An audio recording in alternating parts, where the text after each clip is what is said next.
Chapter 27. Who is my neighbour? This chapter is based on Luke chapter 10, verses 25 to 37. The great difference between the Jews and the Samaritans was a difference in religious belief, a question as to what constitutes true worship. The Pharisees would say nothing good of the Samaritans, but poured their bitterest curses upon them.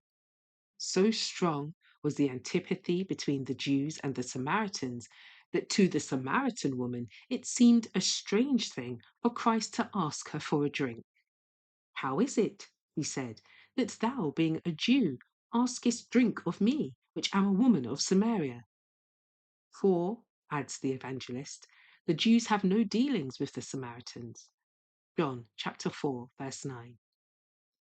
And when the Jews were so filled with the murderous hatred against Christ that they rose up in the temple to stone him, they could find no better words by which to express their hatred than, "Say we not well that thou art a Samaritan and hast a devil?" John chapter 8, verse 48. Yet the priest and Levite neglected the very work the Lord had enjoined on them, leaving a hated and despised Samaritan to minister to one of their own countrymen. The Samaritan had fulfilled the command, "Thou shalt love thy neighbor as thyself," thus showing that he was more righteous than those by whom he was denounced. Risking his own life, he had treated the wounded man as his brother. This Samaritan represents Christ, our Saviour, manifested for us a love that the love of man can never equal. When we were bruised and dying, he had pity upon us. He did not pass us by on the other side and leave us helpless and hopeless to perish. He did not remain in his holy, happy home, where he was beloved by all the heavenly host. He beheld our sore need.